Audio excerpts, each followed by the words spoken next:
ನನ್ನ ಅಮ್ಮ ನಂಗೆ ಹೇಳಿದ್ರು ಆಯ್ತಾ, ನೀನ್ ಮನೇಲಿದ್ರೆ ಏನ್ ಸಹ ಹೆಲ್ಪ್ ಮಾಡುದಿಲ್ಲ, ಬರೇ ಇಡೀ ದಿನ ಮೊಬೈಲ್ ಅಲ್ಲೇ ಒತ್ತುತ್ತಾ ಇರ್ತಿ, ಎಂತ ಒಂದ್ ಸ್ವಲ್ಪ ಸಹ ಹೆಲ್ಪ್ ಮಾಡ್ಲಿಕ್ಕೆ ಆಗುದಿಲ್ವಾ ನಿಂಗೆ ಅಂತ ಹೇಳಿದ್ರು ಆಯ್ತಾ. ಅದಕ್ಕೆ ನಾನ್ ಹೇಳಿದೆ ಓಕೆ, ನಾಳೆ ಸಂಡೇ ಅಲ್ಲ, ನಾನು ಚಿಕನ್ ಕರಿ ಮಾಡ್ತೇನೆ ಅಂತ ಹೇಳಿ. ಅದಕ್ಕೆ ಹೇಳಿದ್ರು ಬೇಡ ಬೇಡ ನೀ ಮಾಡ್ಬೇಡ, ನೀನ್ ನಂಗೆ ಜಸ್ಟ್ ಹೆಲ್ಪ್ ಮಾಡು, ನಾನೇ ಮಾಡ್ತೇನೆ ಅಂತ ಹೇಳಿದ್ರು. ಅದಕ್ಕೆ ಆಯ್ತು ಓಕೆ ಅಂತೇಳಿ ಅನ್ಕೊಂಡೆ. ಸಂಡೇ ಬಂತು ಆಯ್ತು.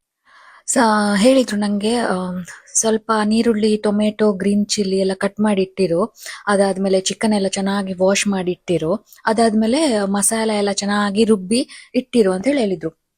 ಅಷ್ಟೆಲ್ಲ ನಂಗೆ ಮಾಡ್ಬೇಕಾದ್ರೆ ಎಷ್ಟು ಟೈಮ್ ಆಯ್ತು, ಎಲ್ಲ ಮಾಡಿ ಇಟ್ಟೆ. ಇಟ್ಟು ಅಮ್ಮನಿಗೆ ಕರ್ದೆ. ಅಮ್ಮ ಬಂದ್ರು, ಬಾಣಲೆ ಇಟ್ರು, ಆ ಎಣ್ಣೆ ಹಾಕಿದ್ರು, ಒಗ್ಗರಣೆ ಕೊಟ್ರು, ಚಿಕನ್ ಹಾಕಿದ್ರು, ಮಸಾಲ ಹಾಕಿದ್ರು, ಸ್ವಲ್ಪ ಹೊತ್ತು ಮಿಕ್ಸ್ ಮಾಡಿದ್ರು, ಆಯ್ತು. ಆಮೇಲೆ ಅಮ್ಮ ಬಂದು ಹೇಳ್ತಾರೆ, ಅಪ್ಪ ನಂಗೆ ಸುಸ್ತಾಗೋಯ್ತು, ಎಲ್ಲ ನಾನೇ ಮಾಡ್ಬೇಕು ಈ ಮನೆಯಲ್ಲಿ, ಯಾರು ಸಹ ಹೆಲ್ಪ್ ಮಾಡುದಿಲ್ಲ. ಅಮ್ಮ ಎಂತ? ಎಲ್ಲಾ ಕಟ್ ಮಾಡಿದ್ದು ನಾನು. ಒಂದೊಂದು ಕಟ್ ಮಾಡ್ಬೇಕಿದ್ರೆ, ಎಷ್ಟು ನೀರುಳ್ಳಿ ಕಟ್ ಮಾಡ್ಬೇಕಿದ್ರೆ ಕೂಗುವ ಪರಿಸ್ಥಿತಿ ಬಂತು. ಎಲ್ಲ ಚಿಕನ್ ಎಲ್ಲ ಅದ್ರದ್ದೆಲ್ಲ ತೆಗ್ದು, ಬೇಡದೆಲ್ಲ ತೆಗ್ದು ಕ್ಲೀನ್ ಮಾಡ್ಬೇಕಿದ್ರೆ ನಂಗೆ ನಿಂತು ನಿಂತು ಸಾಕಾಯ್ತು. ಇಲ್ಲಿ ಎಲ್ಲ ಕಷ್ಟದ ಕೆಲಸ ನಾನ್ ಮಾಡಿದ್ದು, ನೀವು ಬಂದು ಇಲ್ಲಿ ಜಸ್ಟ್ ಹಾಕಿ ಮಿಕ್ಸ್ ಮಾಡಿ ಆಯ್ತು.